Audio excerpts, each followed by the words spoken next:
നമസ്കാരം ഗൈസ്, നാസ് സിനിമ വിഷൻ്റെ പുതിയൊരു എപ്പിസോഡിലേക്ക് ഏവർക്കും സ്വാഗതം. ഇന്ന് നമ്മൾ പറയാൻ ഉദ്ദേശിക്കുന്നത് നമ്മുടെ എല്ലാം മലയാളികളുടെ എല്ലാം സ്വകാര്യ അഹങ്കാരമായ പത്മശ്രീ ഭരത് മമ്മൂക്കയെ കുറിച്ചാണ്. നമുക്കറിയാം, മമ്മൂക്ക ചെയ്ത വ്യത്യസ്തങ്ങളായ ഒത്തിരി വേഷങ്ങൾ അല്ലേ, വേഷപ്പകർച്ചയുടെ സുൽത്താൻ എന്ന് തന്നെ മമ്മൂക്കയെ പറയാം. എന്തുകൊണ്ടാണ് അദ്ദേഹത്തെ അങ്ങനെ പറയാനുള്ള കാരണം? അദ്ദേഹം ചെയ്ത വ്യത്യസ്തങ്ങളായ വേഷങ്ങളിലൂടെ നമുക്കൊന്ന് പോയി നോക്കിയാൽ അതിനുള്ള ആൻസർ നമുക്ക് കിട്ടും. ഓക്കെ, അതിലൂടെ നമുക്കൊന്ന് സഞ്ചരിക്കാം. 1971 മുതൽ 2024 വരേക്കും മമ്മൂക്ക ചെയ്തിട്ടുള്ള വ്യത്യസ്തങ്ങളായ വേഷങ്ങളെ കോർത്തിണക്കിയാണ് ഈ പ്രോഗ്രാം തയ്യാറാക്കിയിട്ടുള്ളത്.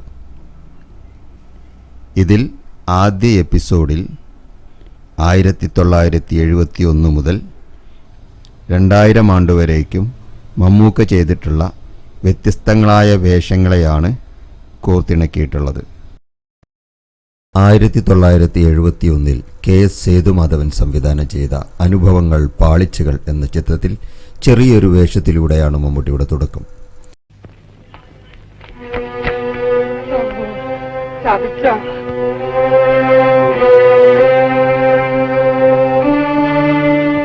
എടാ പാപ്പു,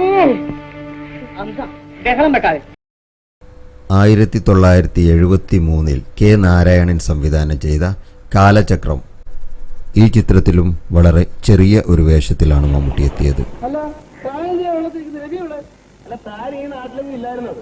ഞാന് പുതിയ പെരുന്നാളിന് കടുവ വിളിച്ചു പോയി 5 രൂപ കുലുക്കക്കുത്തി വെച്ച് അത് രവിയോട് ചോദിക്കാൻ വന്നതാ. എന്നാലേ തന്റെ രവി ഒളിച്ചുപോയി. തഹസിൽദാർ അദ്ദേഹത്തിന്റെ മോളെയും തട്ടിക്കൊണ്ടുപോയി. സത്യമാണ് ഈ പറയുന്നത്. ഇവനെ ഇവിടത്തെ 1980 ആസാദ് സംവിധാനം ചെയ്ത വിൽക്കാനുണ്ട് സ്വപ്നങ്ങൾ എന്ന ചിത്രത്തിലും ഒരു ചെറിയ വേഷത്തിൽ മമ്മൂട്ടി പ്രത്യക്ഷപ്പെട്ടു.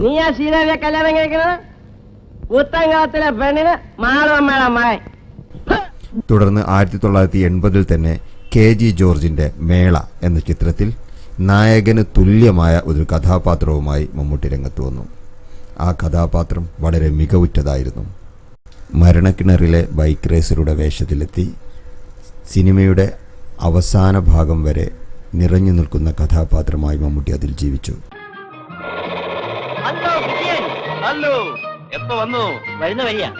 ഞാൻ പറയാറില്ലേ വിജയൻ,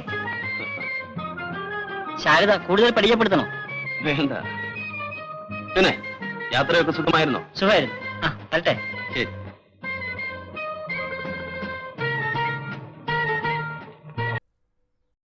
തുടർന്ന് 1981 PG വിശ്വാംബരൻ സംവിധാനം ചെയ്ത സ്ഫോടനം എന്ന ചിത്രത്തിൽ നായകനായ സുകുമാരനോടൊപ്പം തതുല്യമായ വേഷത്തിൽ മമ്മൂട്ടി പ്രത്യക്ഷപ്പെട്ടു.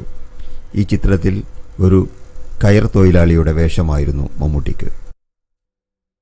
1982 KG ജോർജ് സംവിധാനം ചെയ്ത യവനിക എന്ന ചിത്രത്തിൽ മമ്മൂട്ടി കേന്ദ്ര കഥാപാത്രമായ പോലീസ് ഓഫീസറുടെ വേഷത്തിൽ പ്രത്യക്ഷപ്പെട്ടു.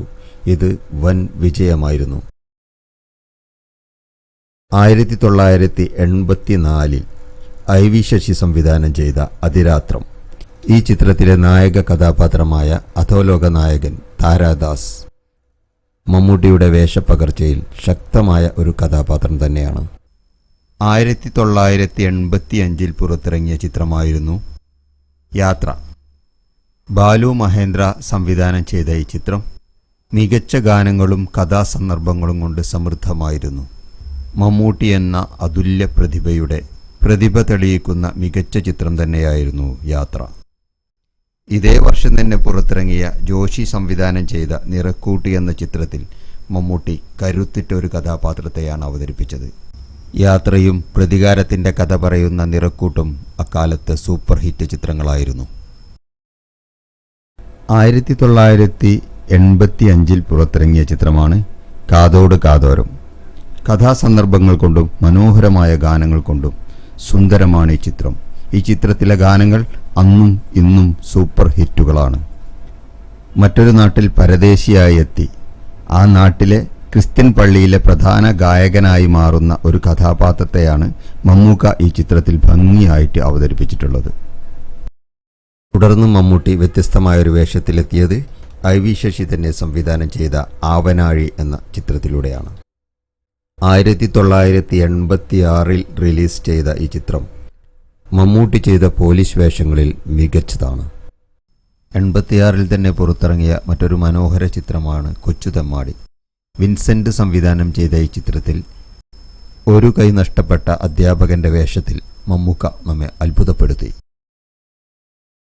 തുടർന്ന് 1987 തനിയാവർത്തനം, സിബി മലയിൽ ലോഹിതദാസ് കൂട്ടുകെട്ടിൻ്റെ തനിയാവർത്തനം എന്ന ചിത്രം മമ്മൂട്ടിയുടെ ഏറ്റവും മികച്ച 10 ചിത്രങ്ങളിൽ ഒന്നാണ്. ഇന്നും കണ്ണു നനയാതെ ഒരു മലയാളിക്കും ആ ചിത്രം ഇന്നും കണ്ടു തീർക്കാൻ സാധിക്കില്ല. അത്രക്കും ശക്തമാണ് മമ്മൂട്ടിയുടെ കഥാപാത്രം. 1987 IV ശശി സംവിധാനം ചെയ്ത നാൽക്കവല എന്ന ചിത്രത്തിൽ ഒരു കവലച്ചട്ടമ്പിയായിട്ടാണ് മമ്മൂക്ക അഭിനയിച്ചിട്ടുള്ളത്. 1987 തന്നെ റിലീസായ ചിത്രമായിരുന്നു ന്യൂഡൽഹി. അക്കാലത്തെ സൂപ്പർ മെഗാ ഹിറ്റ് ചിത്രമായിരുന്നു ന്യൂഡൽഹി. മമ്മൂട്ടി എന്ന അഭിനയ പ്രതിഭയുടെ പവർഫുൾ പെർഫോമൻസ് ആയിരുന്നു ന്യൂഡൽഹിയിലെ GK കൃഷ്ണമൂർത്തി. ജോഷിയായിരുന്നു ന്യൂഡൽഹിയുടെ സംവിധായകൻ. ഇതേ വർഷം തന്നെ പുറത്തിറങ്ങിയ മറ്റൊരു സൂപ്പർ മെഗാ ഹിറ്റ് ചിത്രമാണ് ഫാസിൽ സംവിധാനം ചെയ്ത മണിവത്തൂരിലെ 1000 ശിവരാത്രികൾ. മമ്മൂട്ടി സുഹാസിനി താരജോഡികൾ ഏറ്റവും കൂടുതൽ ചർച്ച ചെയ്യപ്പെട്ടിരുന്ന കാലഘട്ടമായിരുന്നു ഈ ചിത്രം. മനോഹരമായ ഗാനങ്ങൾ കൊണ്ടും കഥാ തന്തുകൊണ്ടും വളരെ മികച്ചതായിരുന്നു ഈ പ്രണയകാവ്യം. തുടർന്ന് 1988 പുറത്തിറങ്ങിയ ചിത്രമാണ് 1921 എന്ന IV ശശി ചിത്രം. 21 കാലഘട്ടങ്ങളിൽ മലബാർ മേഖലയിൽ നടന്ന സ്വാതന്ത്ര്യ സമര പോരാട്ടങ്ങളുടെ കഥ പറയുന്ന ചിത്രമായിരുന്നു 1921. അക്കാലത്ത് ഒരു തിയേറ്റർ എക്സ്പീരിയൻസ് തന്നെയായിരുന്നു ആ ചിത്രം. 1988 എക്കാലത്തെയും സൂപ്പർ ഹിറ്റ് ചിത്രമായ CBI ഡയറിക്കുറിപ്പ് പുറത്തിറങ്ങിയത്. M മണി, K മധു, SN സ്വാമി കൂട്ടുകെട്ടിൽ പിറന്ന ഈ ചിത്രം കേരളത്തിലും തമിഴ്നാട്ടിലും ഒരുപോലെ ഹിറ്റായിരുന്നു. കൂർമ്മ ബുദ്ധിക്കാരനായ CBI ഓഫീസറായി മമ്മൂക്ക ഈ ചിത്രത്തിൽ നമ്മെ വിസ്മയിപ്പിച്ചു. 1988 ആഗസ്റ്റ് 1 സിബി മലയിൽ സംവിധാനം ചെയ്ത ആഗസ്റ്റ് 1 എന്ന ചിത്രത്തിൽ മുഖ്യമന്ത്രിയെ വധിക്കാനെത്തുന്ന ഘാതകരെ അതിവിദഗ്ധമായി സാഹസികമായി കീഴ്പ്പെടുത്തുന്ന പോലീസ് ഓഫീസറുടെ വേഷത്തിലാണ് മമ്മൂക്ക അഭിനയിച്ചിട്ടുള്ളത്. 1988 IV ശശി സംവിധാനം ചെയ്ത ചിത്രമാണ് അബ്കാരി. ഈ ചിത്രത്തിൽ ഒരു അബ്കാരിയുടെ വേഷത്തിൽ തന്നെയാണ് മമ്മൂക്ക അഭിനയിച്ചിട്ടുള്ളത്. അതേ വർഷം തന്നെ പുറത്തിറങ്ങിയ ചിത്രമായിരുന്നു ജോഷി സംവിധാനം ചെയ്ത തന്ത്രം. തന്ത്രം എന്ന ചിത്രത്തിൽ അതിവിദഗ്ധനും തന്ത്രശാലിയുമായ അഡ്വക്കറ്റിൻ്റെ വേഷത്തിലാണ് മമ്മൂക്ക അഭിനയിച്ചിട്ടുള്ളത്. 1991 പുറത്തിറങ്ങിയ സത്യനന്ദിക്കാട് ചിത്രമാണ് കനൽക്കാറ്റ്. തെരുവുകുണ്ടയും കൂലിത്തല്ലുകാരനുമായ നട്ടുനാരായണൻ എന്ന കഥാപാത്രത്തെയാണ് മമ്മൂക്ക ഈ ചിത്രത്തിൽ അവതരിപ്പിച്ചത്. തുടർന്ന് 1989 IV ശശി സംവിധാനം ചെയ്ത മൃഗയ. വിരൂപനും പരുക്കൻ സ്വഭാവക്കാരനായ പുലിവേട്ടക്കാരനുമായ വാറുണ്ണി എന്ന കഥാപാത്രമായി മമ്മൂട്ടി അതിൽ ജീവിക്കുകയായിരുന്നു. 1989 മമ്മൂട്ടിയുടെ വേഷപ്പകർച്ചയുടെ ഒരു വർഷം തന്നെയായി നമുക്ക് കണക്കാക്കാം. ആ വർഷം തന്നെയാണ് ഹരിഹരൻ സംവിധാനം ചെയ്ത ഒരു വടക്കൻ വീരഗാഥയും ഡെന്നിസ് ജോസഫ് സംവിധാനം ചെയ്ത അഥർവവും റിലീസായത്. അന്നോളം പാടിപ്പകർന്ന ചന്തുവിൻ്റെ കഥ തന്നെ ഗതി മാറ്റി MT വാസുദേവൻ നായർ. ആ കഥാപാത്രത്തെ അനശ്വരനാക്കി മമ്മൂട്ടി. ചന്തു ഇന്നും മമ്മൂട്ടിയുടെ രൂപത്തിൽ മലയാളികളുടെ മനസ്സിൽ ജീവിക്കുന്നു.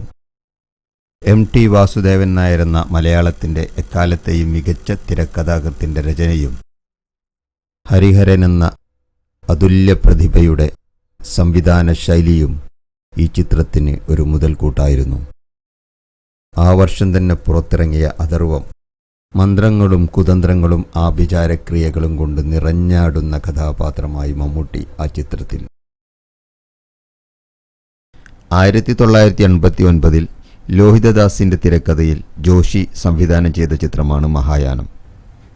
മമ്മൂക്ക ഒരു ലോറി ഡ്രൈവറുടെ വേഷത്തിലെത്തുന്ന ഈ ചിത്രത്തിൽ മുകേഷും സീമയും എല്ലാവരും ചേർന്ന് അതിമനോഹരമായ പെർഫോമൻസ് തന്നെയായിരുന്നു കാഴ്ചവെച്ചിരുന്നത്. 1989 പുറത്തിറങ്ങിയ മറ്റൊരു സൂപ്പർ ഹിറ്റ് ചിത്രമായിരുന്നു നായർ സാബ്. ഇന്ത്യൻ മിലിറ്ററിയുടെ കഥ പറയുന്ന ചിത്രത്തിൽ നായർ സാബ് എന്ന കഥാപാത്രം മലയാളികൾക്ക് എന്നും സുപരിചിതമാണ്. 89 തന്നെ പുറത്തിറങ്ങിയ മറ്റൊരു ചിത്രമായിരുന്നു അർത്ഥം. സത്യനന്ദിക്കാട് സംവിധാനം ചെയ്ത അർത്ഥം മമ്മൂട്ടിയുടെ ബെൻ നരേന്ദ്രൻ എന്ന കഥാപാത്രം നിറഞ്ഞു നിൽക്കുന്നതായിരുന്നു. ആ ചിത്രത്തിലെ മമ്മൂട്ടിയുടെ കോസ്റ്റ്യൂംസും ഹെയർ സ്റ്റൈലുമെല്ലാം അന്നത്തെ യുവാക്കൾ അന്ധമായി അനുകരിച്ചിരുന്നു. തുടർന്ന് 1990 സാമ്രാജ്യം. ജോമോൻ സംവിധാനം ചെയ്ത സാമ്രാജ്യം എന്ന ചിത്രത്തിൽ അധോലോക നായകനായ അലക്സാണ്ടറായി മമ്മൂട്ടി രംഗപ്രവേശം ചെയ്തു. ഈ ചിത്രവും വൻ വിജയമായിരുന്നു. ആ വർഷം തന്നെയായിരുന്നു വിശ്വവിഖ്യാത എഴുത്തുകാരൻ വൈക്കം മുഹമ്മദ് ബഷീറായി മമ്മൂക്ക വേഷമിട്ടത്. മതിലുകൾ എന്നായിരുന്നു ചിത്രത്തിൻ്റെ പേര്. അടൂർ ഗോപാലകൃഷ്ണനായിരുന്നു ഈ ചിത്രത്തിൻ്റെ സംവിധായകൻ. മമ്മൂക്കയ്ക്കും അടൂർ ഗോപാലകൃഷ്ണനും ഈ ചിത്രം ദേശീയ പുരസ്കാരം വരെ നേടിക്കൊടുത്തു.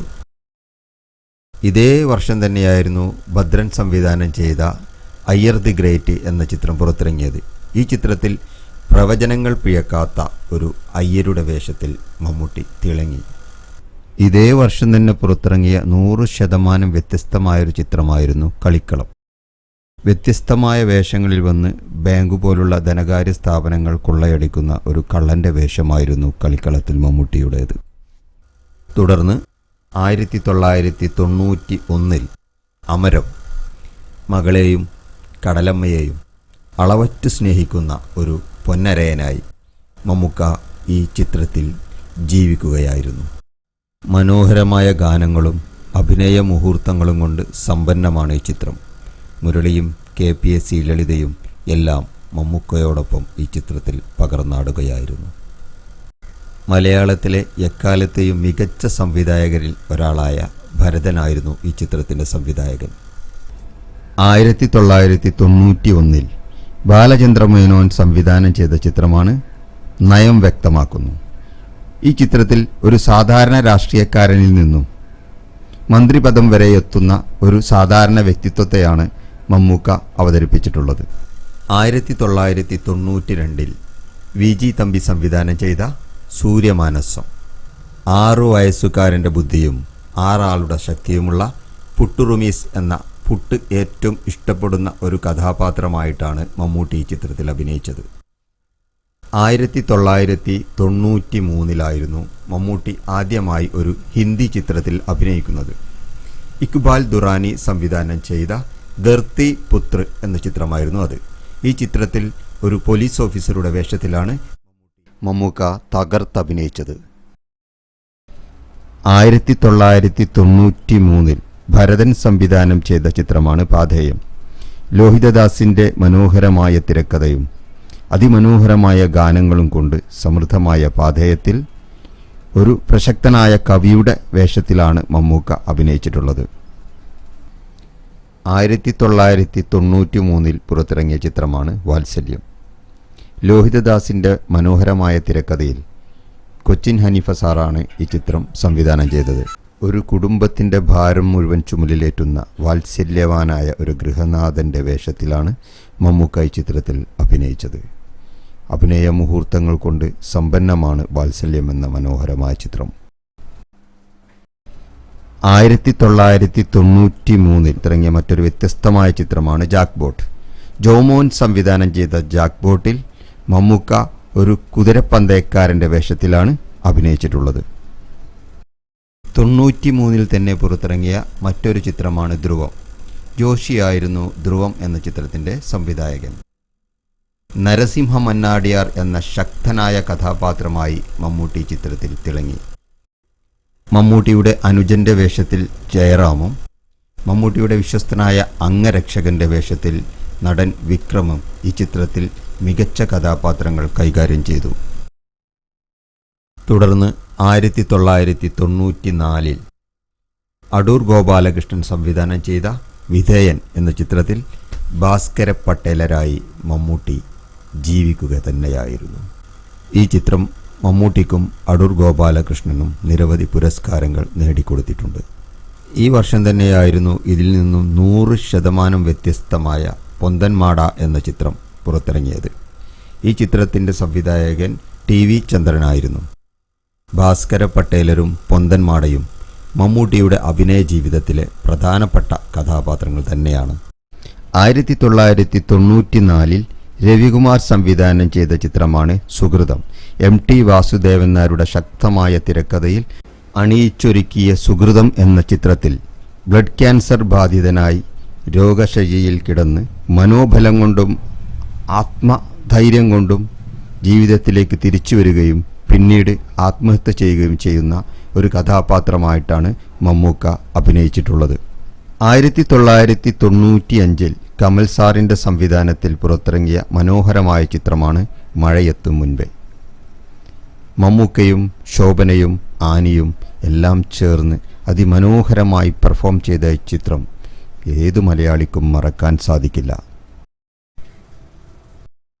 തുടർന്ന് 1995 ഷാജി കൈലാസ് സംവിധാനം ചെയ്ത ദി കിങ്. രഞ്ജി പണിക്കരുടെ തിരക്കഥയിൽ ഒരുങ്ങിയ ദി കിങ് സൂപ്പർ ഡ്യൂപ്പർ ഹിറ്റായിരുന്നു. ജോസഫ് അലക്സ് എന്ന ജില്ലാ കലക്ടറുടെ കഥാപാത്രം വാക്ക് ഫൈറ്റ് കൊണ്ടും ആക്ഷൻ സീക്വൻസുകൾ കൊണ്ടും മമ്മൂട്ടി പകർന്നാടുകയായിരുന്നു. 1996 പുറത്തിറങ്ങിയ ചിത്രമാണ് ഉദ്യാനപാലകൻ. ഹരികുമാറാണ് ഈ ചിത്രത്തിൻ്റെ സംവിധായകൻ.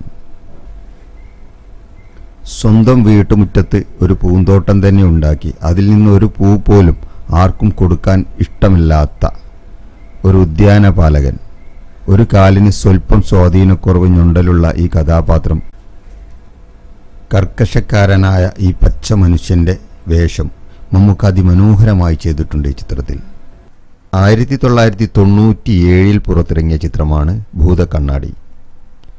ലോഹിതദാസാറിൻ്റെ തിരക്കഥയും സംവിധാനവും കൊണ്ട് മനോഹരമായ ഒരു കാവ്യസൃഷ്ടി തന്നെയാണ് ഭൂതക്കണ്ണാടി. ഒരു മനോരോഗിയുടെ കാഴ്ചകളിലൂടെയും ചിന്തകളിലൂടെയും നമ്മെ കൊണ്ടുപോകുന്ന ഭൂതക്കണ്ണാടി മമ്മൂക്കയുടെ അപാര പെർഫോമൻസ് കൊണ്ട് സമ്പന്നമാണ്. തുടർന്ന് 1998 മലയാളികളുടെ പ്രിയങ്കരനായ സംവിധായകൻ ലാൽജോ സാറിൻ്റെ ആദ്യ ചിത്രമായ മറവത്തൂർ കനവ്. ഈ ചിത്രത്തിലെ മമ്മൂട്ടിയുടെ ഇച്ചായൻ കഥാപാത്രം മലയാളികൾക്ക് മറക്കാനാവാത്ത അനുഭവമായിരുന്നു. തുടർന്ന് 2000 ജബ്ബാർ പട്ടേൽ സംവിധാനം ചെയ്ത അംബേദ്കർ. രൂപത്തിലും ഭാവത്തിലും എല്ലാം മമ്മൂക്ക അംബേദ്കറായി ഈ ചിത്രത്തിൽ ജീവിക്കുകയായിരുന്നു. മമ്മൂക്കയ്ക്ക് ലോക പ്രശംസ നേടിക്കൊടുത്ത ചിത്രം കൂടിയായിരുന്നു അംബേദ്കർ. 2000 ഷാജി കൈലാസ് സംവിധാനം ചെയ്ത ചിത്രമാണ് വല്യേട്ടൻ. തൻ്റെ സഹോദരങ്ങളെ ചേർത്ത് പിടിച്ച് അവരുടെ സംരക്ഷകനായി മാറിയ വല്യേട്ടൻ മലയാള സിനിമയുടെ വല്യേട്ടനായി മാറി ഈ ചിത്രത്തിലൂടെ. 1971 മുതൽ 2000 ആണ്ടുവരേക്കും മെഗാസ്റ്റാർ മമ്മൂക്ക ചെയ്തിട്ടുള്ള വ്യത്യസ്തങ്ങളായ വേഷങ്ങളെ കോർത്തിണക്കിയ ഒരു പ്രോഗ്രാമാണ് ഈ എപ്പിസോഡിലൂടെ നിങ്ങൾ കണ്ടത്. ഇതിൻ്റെ തുടർച്ചയെന്നോണം 2000 ആണ്ട് മുതൽ 2024 വരേക്കും മമ്മൂക്ക ചെയ്തിട്ടുള്ള വ്യത്യസ്തമായ ചിത്രങ്ങളെ കോർത്തിണക്കി അടുത്ത എപ്പിസോഡ് ഉടൻ പ്രതീക്ഷിക്കുക. ഈ എപ്പിസോഡിൽ എന്തെങ്കിലും പാകപ്പിഴവുകൾ വന്നിട്ടുണ്ടെങ്കിൽ മലയാളത്തെ സ്നേഹിക്കുന്ന, മലയാള സിനിമയെ സ്നേഹിക്കുന്ന, മമ്മൂക്കയെ സ്നേഹിക്കുന്ന നിങ്ങൾ സാദരം ക്ഷമിക്കുമല്ലോ. ഓക്കെ, ഈ എപ്പിസോഡ് നിങ്ങൾക്ക് എല്ലാവർക്കും ഇഷ്ടപ്പെട്ടിട്ടുണ്ടാവും എന്ന് വിശ്വസിക്കുന്നു. പുതിയൊരു വിഷയവുമായി അടുത്തൊരു എപ്പിസോഡിൽ നമുക്ക് വീണ്ടും കാണാം. എല്ലാവരും ചാനൽ സബ്സ്ക്രൈബ് ചെയ്യാൻ മറക്കരുത്. അതുപോലെ ലൈക്ക് ചെയ്യുക, നിങ്ങളുടെ അഭിപ്രായങ്ങളും നിർദ്ദേശങ്ങളും അറിയിക്കുക. പുതിയൊരു എപ്പിസോഡുമായി വീണ്ടും കണ്ടുമുട്ടും വരേക്കും നന്ദി, നമസ്കാരം, ബൈ.